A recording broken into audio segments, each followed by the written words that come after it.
we're going to see how this sounds.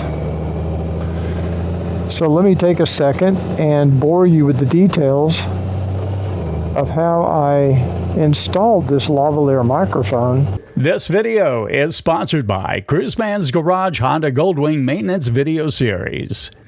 I'm out here in the garage today and I'm trying to figure out a better way to mount a lavalier microphone to this Sena Impulse helmet.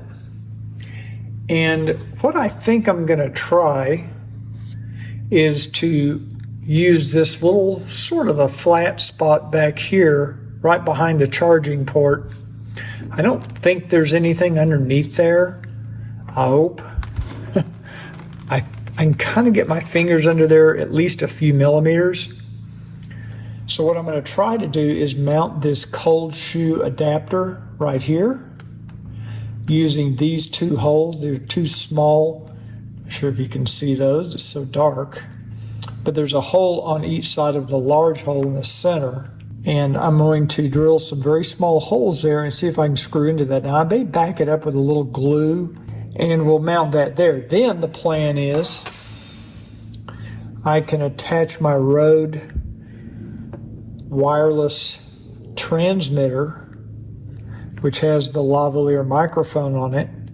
I can just slip it into that slot and it'll sit behind my head.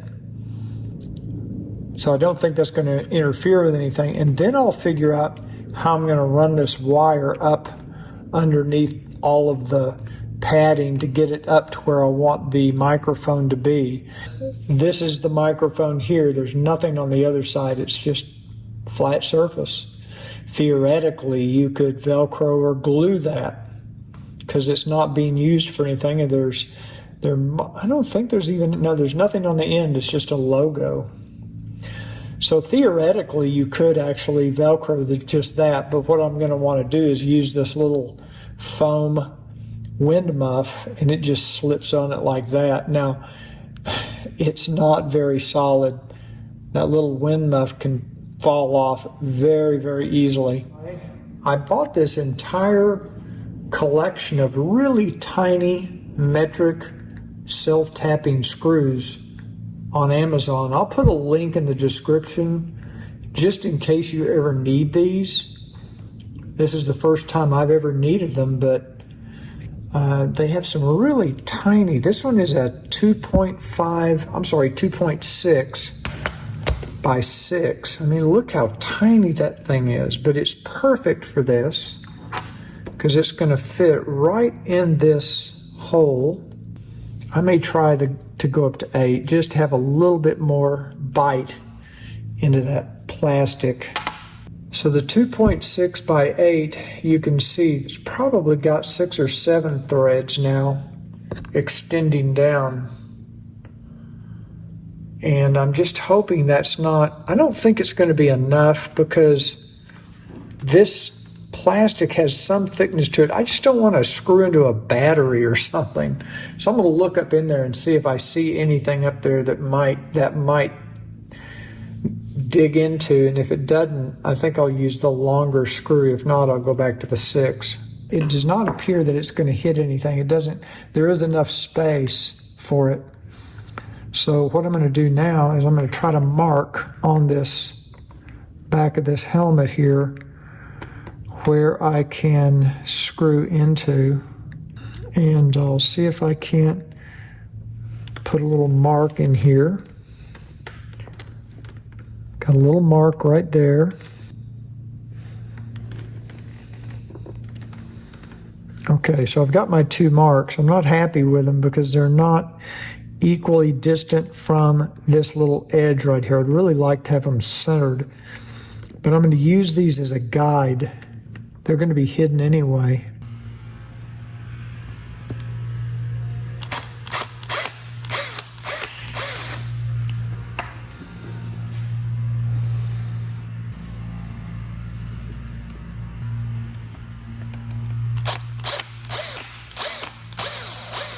Doesn't take much to drill through that soft plastic. Or I might use some double-sided tape. Just something to give it a little bit more. And you don't want to crank on this too hard because it will very easily strip out that plastic.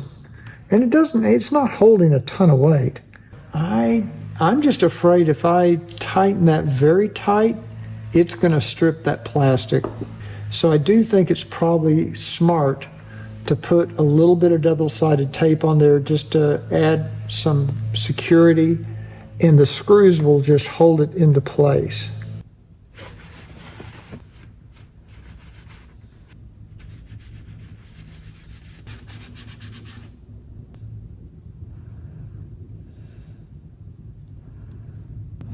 Screws, I'm hoping it'll be enough just to hold it in place.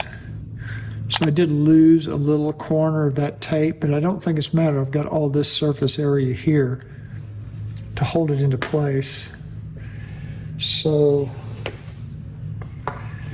let's try putting the screws in first. Hopefully it won't push that tape up good. That looks good right there.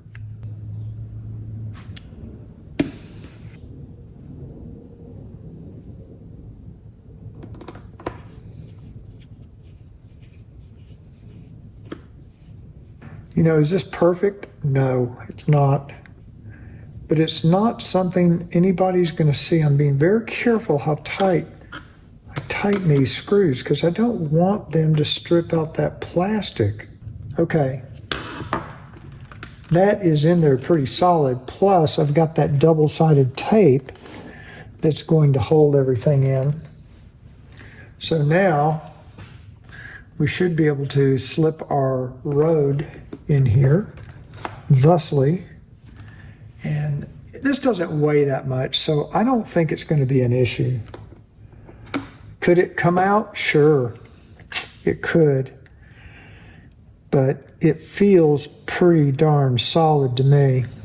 Okay, so what I was able to do here is kind of pop out this little cheek pad. I wasn't going to remove it completely.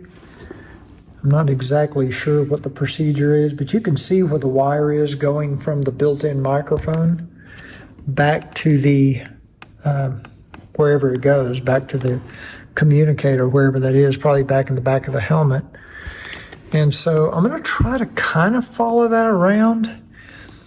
And that cheek pad has a lot of coverage, so I'll probably put my excess wire right under here. Okay, so I think this is what we're looking at for my test, and that is I've got the little microphone, and you see it there, zip tied to my Sena microphone. Here's the little microphone right there, and it is facing, the pickup side is facing in toward my mouth. I use these little blue zip ties because I thought it'd be easier for you to see what I did. I can still bend both of these, move them around if need be. And then on here, underneath here, what I did is, and this is just a test, I don't know, I may find a better permanent way to do this. I'm sure there's a better way. There's my excess wire, and I'm just going to have it sit on top of that speaker, and it will be covered up by this cheek pad. You won't even see it. So I shouldn't be able to feel it or see it.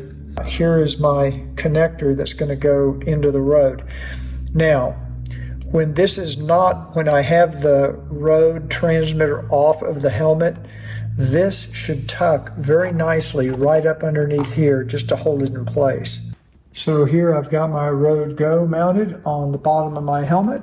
I've got it plugged in here, and the wire runs up here like this underneath. Everything's back together now. And here is my microphone. And it does move around. It's not solid. You know, it slides around because I haven't permanently mounted it. But I think one thing that'll help hold it in place is I've got some new foam mufflers coming for this big microphone. And I think once that's in there, that'll maybe make it a little stickier and a little easier for this to hold. And I'm also hoping that this microphone doesn't impede, I don't think it will, the pickup of this microphone for the Sena. So anyway, that was my project for today. Welcome back to Cruiseman's Behind the Scenes. And that's what I'm doing to try to bring you next MOTOVLOG. I'll test this out.